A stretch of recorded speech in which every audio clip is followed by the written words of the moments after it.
I was wrong about analog watches. I've always been under the impression that analogs were far less capable than their digital counterparts. But this GST-B100 that I borrowed from G-Shock Macro has changed my mind. So today, I'll be giving my 1 week review of this gorgeous G-Shock after wearing it non-stop for a solid 7 days straight, going through the pros and the cons to see what it was that opened my eyes to analog watches.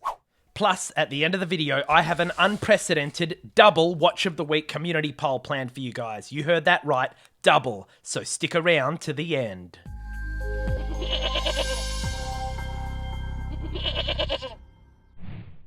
So let's get started with what I liked about the GST-B100.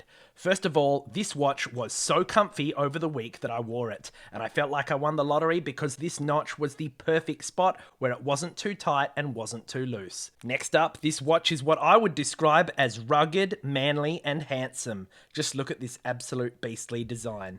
And it wasn't just me who thought this. I met with my family over the week. My dad said, and I quote, that it looked magnificent. And the rest of my family echoed that this was the nicest watch they'd seen me wear, which kind of hurt me deep in my soul, but you know, it is what it is. Next up, I absolutely love this little nuclear symbol here, as I call it, and the way that it spins around with an animation when various things are happening.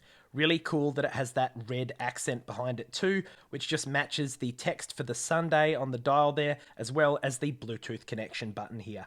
Also, I had an idea. Imagine if when the tough solar battery of this watch was full, if it were able to burn up the excess energy by spinning that little symbol around. How cool would that be? Next up, I quite like the stopwatch mode as indicated here on this subdial. If we start it, you'll see that the second hand, of course, keeps track of the seconds, and the minutes are actually kept track of on this little subdial down here. However, I will add that it is hard to read it, especially when it's blocked by the minute hand like right now, but also these little markings are quite small and the hands are as well. Oh, and take note that all of the hands on the face, including the little subdial hands, can go both clockwise and counterclockwise, unlike some of the cheaper watches like this SKME, which we reviewed here if you missed it. I like that this watch has a Find My Phone feature, which sounds really good on paper, but let me tell you, you're going to be hearing more about this in the cons section, because this feature is extremely messed up in a few ways.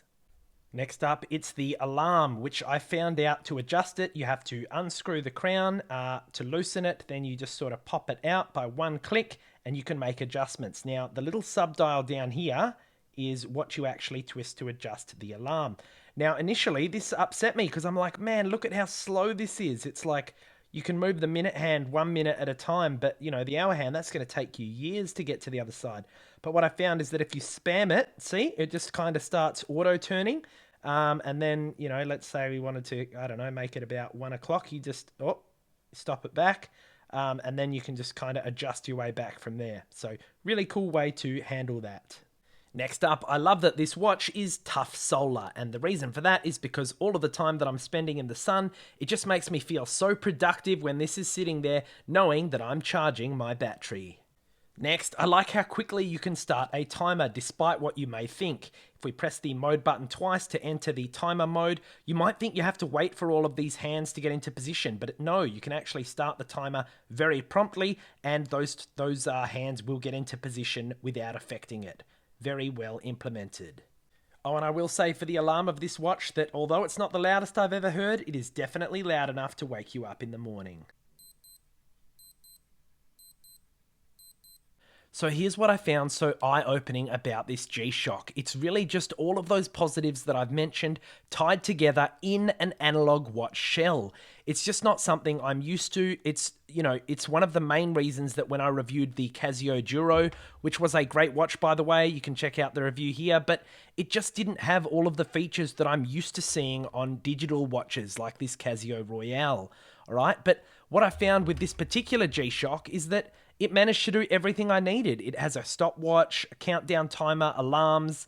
You know, it just really ticks all the boxes, and I found that fantastic.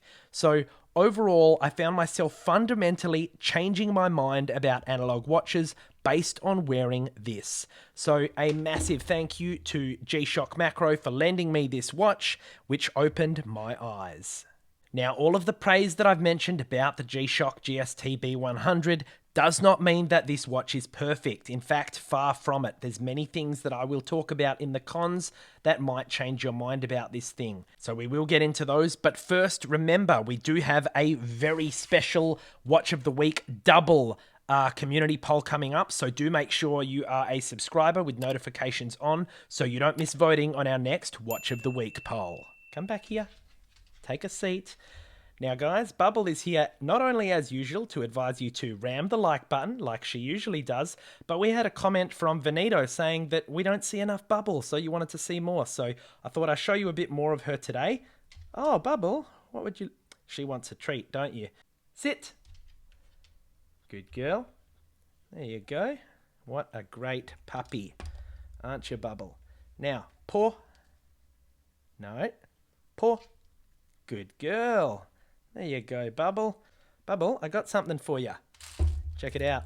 I bought this miniature, it's like a ring / finger watch, but I thought, guess what? This might be the perfect size for Bubble. Ready? Look, it's a watch for you. Here.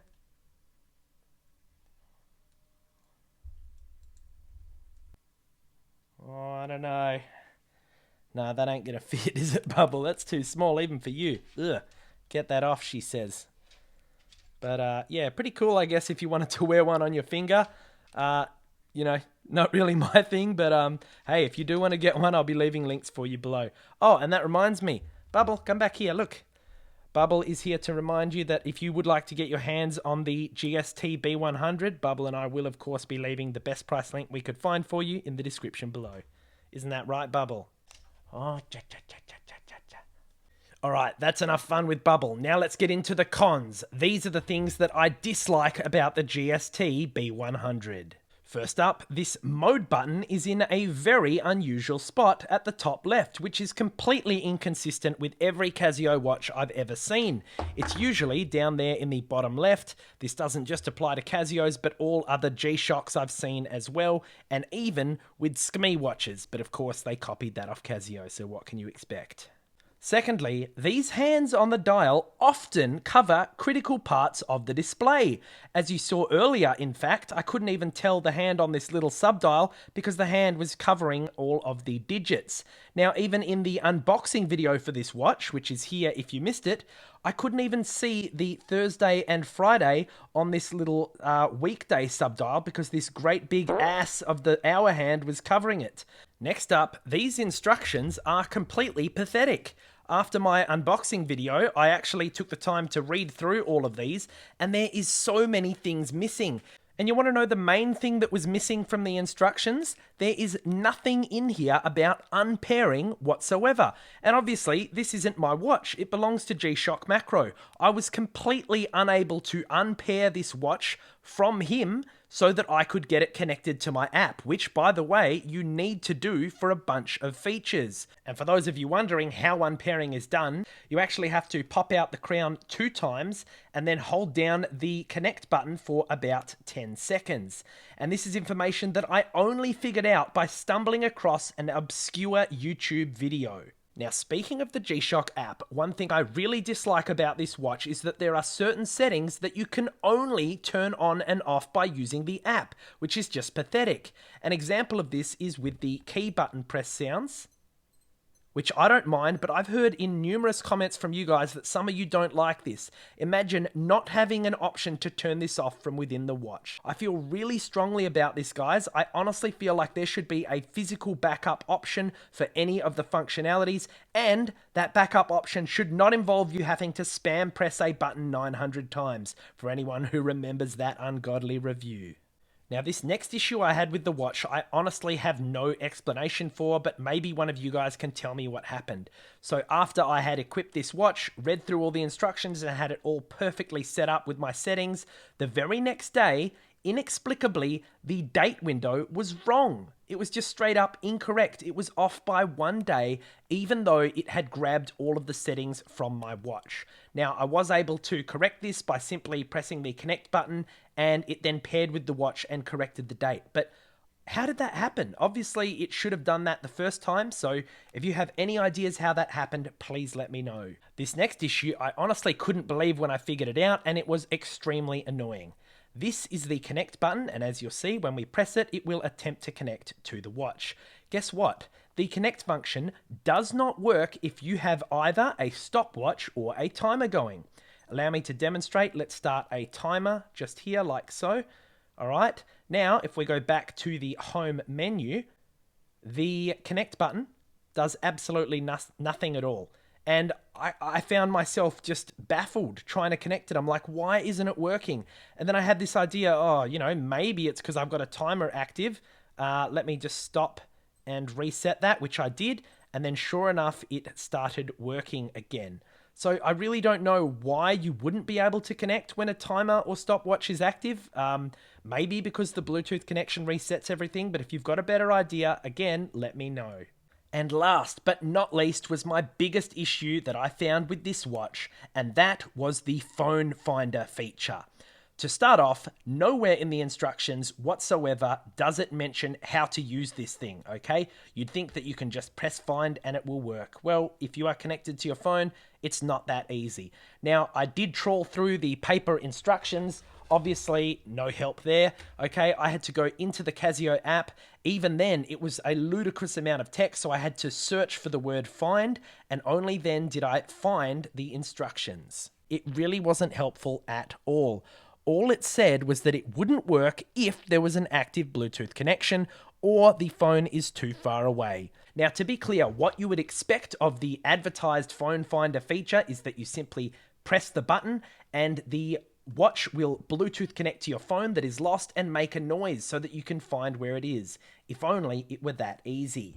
So here's what I figured out is absolutely mandatory for the phone finder feature to work. You must have the G-Shock app open in the background of your phone, and you cannot be connected to your phone by Bluetooth. How stupid is that? The way I see it, I like to close all of my apps. I'm sure a lot of you guys do too. So you basically have to go, I'm planning on losing my phone today. Let me open the G-Shock app, leave it open in the background, not close it, make sure I'm not connected to the phone, and then if I lose it, I'll be able to press find and it will work. How stupid. Now, if you thought that was bad, it gets worse because you are not going to believe it, but you only get one shot to find your phone before the feature completely stops working. That's right, through my extensive testing, after I was able to successfully get it to play a chime one time, the second time you press it, it does not work. And to get the chime to play again, you would have to have found your phone, closed the app, reopened it, and then only then will you get one more chance at a chime. It completely invalidates this feature. It's just not realistic. In fact, a few days ago, I was at the park with my wife. She lost her phone on the grass. It fell out of her pocket. I had to call her phone about 3 or 4 times before we were finally in range to hear it. And that was hard enough using my phone to call it 4 times. You can only imagine how bad it would have been having to use this thing if it was connected and only having one single shot. Now, I'm not saying someone at Casio needs to be fired, but honestly, this was one of the worst implementations of a feature I've ever seen, and I'm really surprised that it made it through quality control. To summarize, in conclusion, despite all of the issues that I had with the GST-B100, I'm still really pleased that I borrowed this watch because it has opened my eyes to the world of analog watches and their capabilities. As I said, I kind of thought that they just didn't have this ability when compared to digitals. So again, a massive thank you to G-Shock Macro for sending this one over. Do make sure you check out his Instagram page, which I'll leave for you in the description. I really think you'll enjoy it. There's great pictures of G-Shocks every single day. It's almost a shame to have to send this back. I kind of feel like the president of Cuba in that one Simpsons episode. If you know, you know. All we ask is preferential treatment because of my fabulous wealth. May I see? Oh, see with your eyes, not with your hands. Please, we are all amigos here. Mr. Burns, I think we can trust the president of Cuba. Now give it back. Give what back? Ooh. So honestly guys, after seeing what these analog G-Shocks are capable of, I might just have to pick one up in the future. So if you have any good suggestions for me, please do let me know below. Keep in mind, I do love watches that have lots of features. And while you're down there, do remember, if you want to pick up the GST-B100, I'll be leaving a link for you in the description below. Now here's the part where you come in for this unprecedented double Watch of the Week community poll. That's right. A chap by the name of Skylar Santana, who is over on Watch Crunch, you may have seen him there, he's quite the popular fellow. He has given me a challenge to double wrist. Now that means wearing one watch on each wrist for the next 1 week. He made a great video about that, which you can check out here if you missed it. Now, I thought that what better way than to poll a pair of 2 watches for Watch of the Week. So on the left, your first option is the iconic MQ24 Pope watch, which is an analog Casio classic, paired with this. Now, this is from a brand called Humpbuck, and it's an absolutely incredible watch I found on AliExpress. That'll be really interesting. The second option is for the Casio F105W, which I know heaps of you guys have been wanting me to review, and it nearly won a community poll by itself. That one would be paired with this Casio F200, which I got this thing for so cheap, I'm not even sure it's genuine, so there's only one way to find out. To cast your vote, head over to the Goat Reviews YouTube profile, click on the community tab, and there you'll see the community poll to cast your vote. I really hope you've liked today's video. A special thank you to our Goat Crew channel members for supporting the channel, you absolute legends. Here's a link if you'd like to join us. Here's some more great content for you to watch next.